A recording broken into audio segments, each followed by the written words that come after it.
तुम यहाँ कैसे आ गई? कैसे आ गई का क्या मतलब है? वो मेरी सारी मीटिंग्स हो गई थी तो सोचा आ जाऊं, तुम्हारी बहुत याद आ रही थी। यार तुम से सरप्राइज मत दिया करो, पता है मेरी हार्ट बीट बहुत ज्यादा बढ़ जाती है। अगर तुम आने वाली थी तो मुझे बता दिया होता, मैं यार काफी सारी चीजें प्रिपेयर करके रखता, घर को अच्छे से बना के रखता, साफ सफाई करके रखता और अच्छा सा भी बना लेता। अगर बता देती तो फिर सरप्राइज का क्या फायदा होता? मुझे तो तुम्हारा रिएक्शन देखना था जो मैंने देख लिया। अब बाहर चले, मैं तुम्हारे लिए ना बहुत सारे गिफ्ट लेकर आई हूँ। अच्छा ठीक है, तुम चलो मैं आता हूँ एक मिनट। ठीक है, जल्दी आना। तो तुम चुप रहो, यही कमरे में छुपी रहना और बाहर मत आना जब तक मैं ना कहूँ।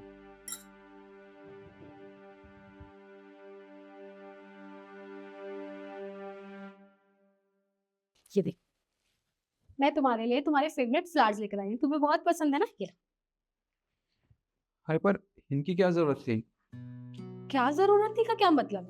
इतने टाइम बाद आई हूँ तो सोचा तुम्हारे लिए तुम्हारे फेवरेट फ्लावर ले जाओ। और सिर्फ ये नहीं लेकर आई, तुम्हें लेटेस्ट आईफोन भी चाहिए था ना, वो भी लेकर आई हूँ। अरे पर ये सब करने की क्या जरूरत थी? तुम ये आईफोन क्यों लेके आई? मेरा पुराना फोन था, मैं उससे काम चला तो रहा था। तो वो पुराना था ना, तो मुझे अच्छा नहीं लगता था कि मेरा हस्बैंड पुराना फोन चलाता है। और ज्यादा ना सवाल जवाब मत किया करो मेरे से, मैं तुम्हारे लिए लेकर आई हूँ ना। और एक और चीज लेकर आई हूँ, तो ये देखो, तुम्हें इस चेन का डिजाइन पसंद था ना, तो मैं स्पेशल तुम्हारे लिए लेकर आई हूँ। कैसी लगी? क्या ये तुमने इतना खर्चा क्यों किया? मेरे लिए लेके आई हो? ये तो कम से कम 5 से 6 लाख रुपए की होगी। तो क्या हो गया, मैं किसी और के लिए थोड़ी ना लाई हूँ, अपने पति के लिए लेकर आई हूँ। याद है तुम्हें, लास्ट टाइम हम मार्केट गए थे तो तुम्हें इस चेन का डिजाइन बहुत पसंद आया था। मैंने तभी सोच लिया था कि मैं तुम्हें ये गिफ्ट करूंगी, इसलिए आज मिलेंगे।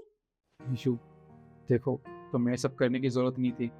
अरे मैं तो कमाता भी नहीं हूँ और तुम अकेले इस घर का खर्चा उठाती हो और इतनी महंगी ये चेन लेके आई हो। तुम्हें ये सब नहीं करना चाहिए था। वो पैसे तुम सेव कर लेती, अपने लिए कुछ ले आती।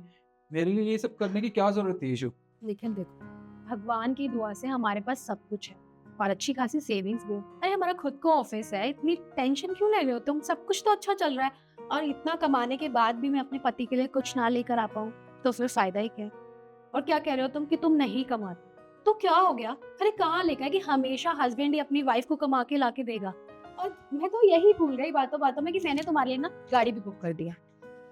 क्या तुमने इतना सब कुछ करने के बाद मेरे लिए गाड़ी भी बुक कर दी? हाँ तो क्या हो गया? निशु देखो, मैं इन सब चीज़ों के बिल्कुल भी लायक नहीं हूँ। मुझे ये सब चीज़ें नहीं चाहिए, मैं ये डिजर्व भी नहीं करता। डिजर्व नहीं करता? तुम पागल हो गए हो क्या? कैसी बातें कर रहे हो? मेरे पति होके ना ऐसे बिल्कुल भी बातें मत करो। तुम सब कुछ डिजर्व करते हो और इससे भी ज्यादा ज्यादा डिजर्व करते हो, ठीक है ना? ऐसे मत बोलो। निशु देखो, मैं तुम्हें धोखे में नहीं रखना चाहता। मैंने बहुत बड़ी गलती की है जिसके बारे में तुम्हें जरा भी नहीं पता। मैंने तुम्हें धोखा दिया है, बहुत बड़ा। तुम धोखा दिए?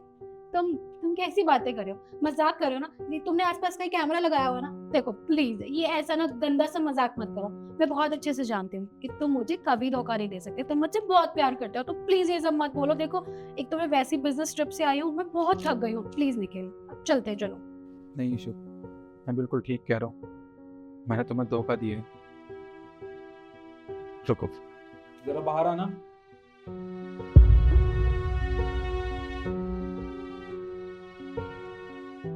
रिद्धि, तुम यहाँ?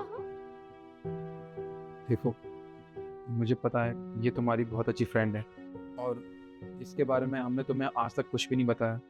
मुझे लगा था कि तुम बिजनेस ट्रिप के लिए बाहर गई हो तो इतनी जल्दी नहीं आओगी, पर तुमने आके सरप्राइज कर दिया। पर तुमने मेरे लिए इतना कुछ किया और मैं तुम्हें धोखा देता रहा। मुझसे ये सब बर्दाश्त नहीं हुआ, इसलिए मैंने तुम्हें सब कुछ सच बताने का सोच लिया। हम दोनों का चक्कर चल रहा था 6 महीने से, पर अब मैं सब कुछ खत्म कर दूंगा इससे। तुम मुझे माफ कर दो। सरप्राइज मैंने नहीं, सरप्राइज तो तुमने दे दिया मुझे।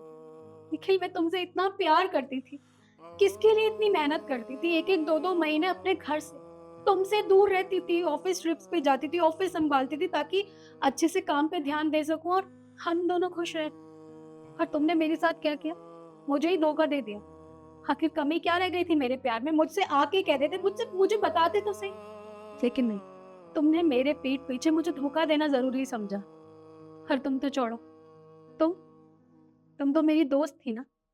तुम्हें ये कह के गई थी कि मेरे पीछे से मेरे घर का ख्याल रखना। अगर मेरी कभी मेड ना आए तो निखिल से एक बार फ़ोन करके पूछ लेना, घर में किसी चीज़ की ज़रूरत तो नहीं है, डिनर की, ब्रेकफ़ास्ट या लंच वगैरह की कोई प्रॉब्लम तो नहीं है। तुमने तो मेरा पति मुझसे छीन लिया। तुम्हें शर्म नहीं आई ये सब कुछ करते हुए? तुम मेरी दोस्त थी, तुमसे मैं हर छोटी-छोटी बात शेयर करती थी, कभी दुःख हो या खुशी हो, हर चीज़ आके तुम्हें बताती थी। तुमने भी मुझे धोखा दे दिया। हम दोनों को शर्म नहीं आई ना ये सब कुछ करते हुए? एक साथ मेरे प्यार ने भी धोखा दिया और मेरी दोस्ती ने भी। खैर छोड़ो, मुझे ना तुम दोनों से कोई बात नहीं करनी, तुम दोनों को साथ रहना ना, तुम दोनों साथ में खुश रहो। क्योंकि वो प्यार ही क्या, जो सिर्फ़ अपने बारे में सोचे, क्योंकि मैंने तुमसे प्यार किया था।